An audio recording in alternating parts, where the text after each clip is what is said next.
Սեփորայի իմաստությունը։ Հանկարծակի հայտնվեցի լեռան վրա, որտեղից կարող էի տեսնել բանակը ամբողջովին, որքան նկատեցի բանակի առջևի հարթությունը չոր էր ու փոշոտ, բայց անմիջապես այն բանից հետո, երբ առաջին 12 դիվիզիաները անցան այդ տեղով, տեղանքը ծածկվեց մուգ կանաչ բուսականությամբ, ուր կային ստվերախիտ մրգատու ծառեր և մաքուր գետերով, որ հոսում էին ամբողջ երկրով մեկ։ Այդ բանակը վերականգնում էր հողը։ Ես մտածեցի, թե որքան է սա տարբերվում այն բանից, որ տեղի կունենար, եթե այս աշխարհի բանակներից մեկը անցներ այդ հողի վրայով։ Նրանք կքանդեին ու ոտնագող կանեին այն, մինչև որ երկիրը ամայացած կլիներ ամենուր, որտեղով որ նրանք անցնեին։ Ես տեսա, թե ինչպես երկրորդ դիվիզիաները անցան այդ երկրով։ Իրենց հետևից նրանք թողեցին կամուրջներ ու բազմաթիվ շինություններ, բայց հողը այնքան լավ վիճակում չէր, ինչպես առաջ, խոտը այնպես կանաչ չէր, գետերը որոշ չափով աղտոտված էին, իսկ շատ պտուղներ պոկված էին։ Հետո տեսա, թե ինչ տեղի ունեցավ, երբ այդ նույն երկրով անցավ երրորդ բանակը։ Խոտը կամ անհայտացավ, կամ այնքան տրորվեց ու մտավ հողի մեջ, որ չէր երևում։ Շատ քիչ ծառեր, որ մնացել էին, պոկված էին, պլոկված էին։ Գետերը աղտոտված էին, կամուրջները քանդված էին ու անանցանելի։ Շինությունները թողնվել էին խառնիփնթոր վիճակում։ Կարծես թե այդ խումբը ոչնչացրել էր այն ամեն լավը, որ ստեղծել էին առաջին երկուսը։ Նրանց նայելիս բարկությունը հորձանք էր տալիս իմ մեջ։ Ես զգացի իմաստության ներկայությունը, նա կանգնած էր կողքիս, երկար ժամանակ նա ոչինչ չէր ասում, բայց ես կարողացա զգալ, որքան ինքն էլ բարկացած է։ Եսասիրությունը կործանարար է, վերջապես ասաց նա։ Ես եկա, որ կյանք տամ և էլ ավելին տամ։ Նույնիսկ երբ իմ բանակը դառնա հասուն, կլինեն շատերը, որ կկանչեն իմ անունը և կհետևեն ինձ հետևողներին, բայց նրանք ոչ կճանաչեն ինձ,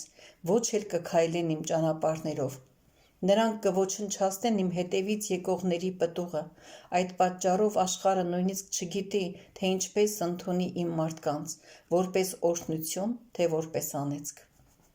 Երբ իմաստությունը խոսում էր, ես զգացի նրանից ելնող հսկայական տապ,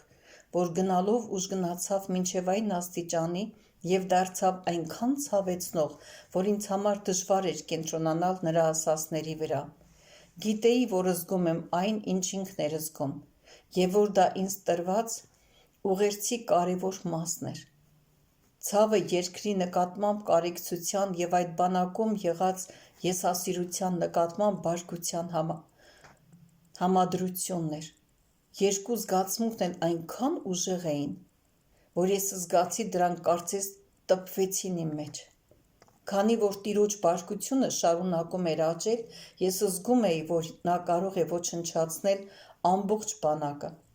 Այդ ժամանակ հիշեցի, թե ինչպես Տերը հանդիպեց Մովսեսին, երբ սա նրան հնազանդվելով Եգիպտոսի ճանապարհին էր։ Տերը ուզում էր մեռցնել նրան, քանի դեռ նրա կինը Սեփորան չէր թլպատել իր որդուն։ Մինչ այդ ես այդ տեղը բոլորովին չէի հասկացել, քանի որ թլպատությունը ասում էր մարմինը կամ մարմնավոր բնությունը մերժելու մասին։ Մովսեսի հետ կատարվածը այն էր, ինչ հեղի մարգարեի մեղքի մարգարեական նախանշանը։ Նա անեծք բերեց իր վրա և պարտություն Իսրայելին, որովհետև չէր կարողացել խրատել իր երեխաներին։ Տեր, նրանց արթնացրու Սեփորայի իմաստությամբ, մրմնջացի ես։ Հրայրքը շարունակվում էր, և ինձ վրա խորին համոզմունք եկավ գնալու այդ մեծ բանակի առաջնորդների մոտ ու նրանց պատմելու Սեփորայի պատմությունը և այն, որ տիրոջ բանակի մեջ յուրաքանչյուրը պիտի թլպատված լինի իր սրտի մեջ։ Մարմնավոր բնույթը պիտի կտրված լինի։ Գիտեի, որ եթե նախքան այդ անելը նրանք շարունակեին ևս մի քիչ առաջանալ, ապա ամբողջ բանակը լիովին կգտնվեր իրենց տիրոջ կողմից ոչնչացվելու վտանգի մեջ։ Ինչպես որ Մովսեսին նա ուր-որ է սպանում էր, երբ սա վերադառնում էր Եգիպտոս։ Հետո կանգնած գտնվեցի դատաստանի դահլիճում, նրա աթոռի առջև։ Տերը դեռևս իմաստության կերպարանքով էր, բայց երբեք չէի տեսել նրան ավելի զայրացած, չէի լսել նրա ավելի ծանրակշիռ խոսքերը։ Սրտիդ մեջ այդ բանակը դու արդեն տեսել ես շատ անգամներ։ Առաջնորդները, որոնց հիմա կհանձնարարեմ, առաջ կտանեն նրան։ Ես քեզ կուղարկեմ այդ առաջնորդներից շատերի մոտ, ինչ պիտի ասես նրանց։ Տեր, դա մեծ բանակ է, բայց ես դեռ վշտացած եմ այդ երրորդ խմբի վիճակից։ Ես նույնիսկ չեմ հասկանում, թե ինչու նրանց թույլատրվում է հավակնել այն բանին, որ իրենք քո բանակի մասն են։ Կուզենայի, որ նախքան առաջ շարժվելը առաջին ու երկրորդ բանակները ետ դառնային ու ցրեին այդ երրորդ խումբը, հիրավի նրանք ավելի չեն, քան հսկայական ամբոխը։ Այն, ինչ այսօր տեսար, դեռ գալիքի մեջ է։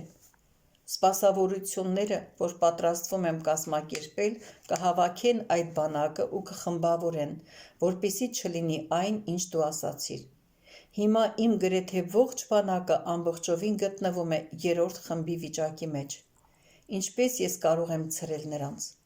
Ես ապշեցի այդ բանից, թեև անկասկած Աստծո ժողովրդի մեջ չէի հանդիպել մեկին, որ այնպիսի լավ վիճակում լիներ, ինչ այդ բանակի թեկուզ երրորդ խմբի զինվորներն էին։ Տեր, գիտեմ, որ ես քո բարկությունը զգացի այդ խմբի նկատմամբ, երբ հիմա քո գրեթե ողջ բանակը ամբողջովին այդ վիճակում է, ուրեմն ես պարզապես շնորհակալ եմ, որ դու չես ոչնչացրել մեզ բոլորիս։ Այդ երրորդ խմբին նայելիս ես զգացի, որ նրանց ողբալի վիճակը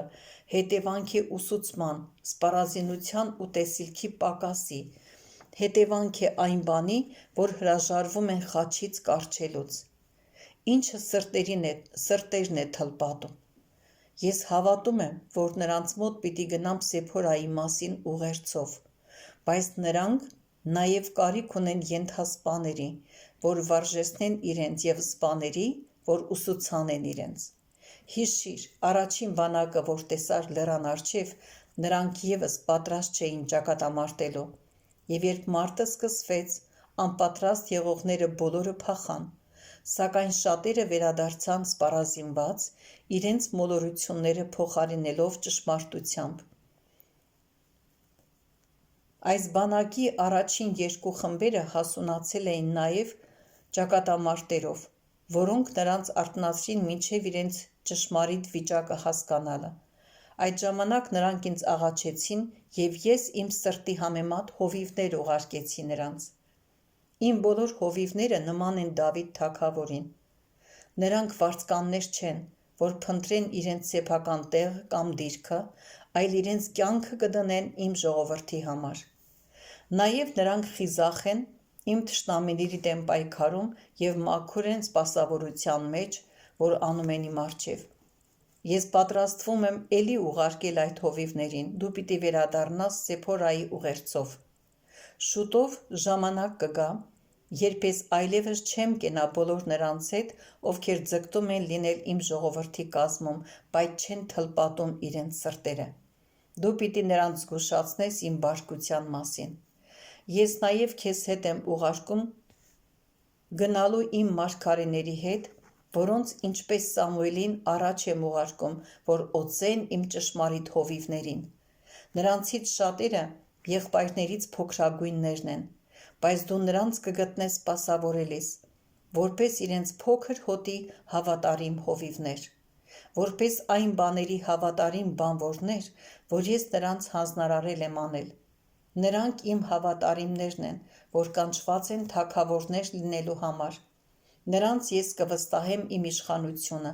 նրանք իմ ժողովրդին կպատրաստեն վերջին մեծ ճակատամարտի համար։ Այդ ժամանակ իմ սրտի մեջ ես հարցրի, որ եթե հիմա մենք երրորդ խմբի վիճակում ենք, ուրեմն ինչ պիտի լինի այն գեներալների հետ, որոնք իսկական գեներալի նմանություն չունեն։ Դու իրավացի ես, պատասխանեց Տերը, նրանք իսկական գեներալներ չեն։ Ես չէ, որ նրանց նշանակել եմ, իրենք իրենց են նշանակել։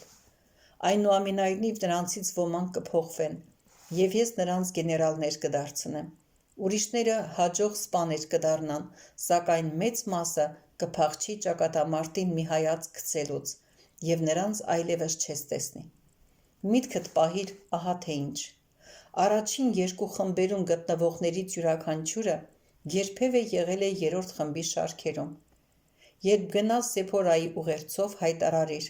որ ես այլևս չեմ տանի իմ ժողովրդի ցանկասիրությունը, իմ թլպատությունից խուսափողներին, ում ճշմարտապես կանչել ու զատել եմ իմ կամքին հնազանդվելու համար։ Իրենց ճամփաներում նրանք ցանկությանը հակառակ կկենան այնպես, որ ես կարիք չեմ ունենա դատել նրանց։ Իմ հովիվները պատասխանատու են իմ ոչխարների վիճակի համար, իմ գեներալները պատասխանատու են իմ զինվորների վիճակի համար, ում ես կանչել եմ, նրանք կվերցնեն այդ պատասխանատվությունը, որովհետև սիրում են ինձ, սիրում են իմ ժողովրդին և սիրում են արդարությունը։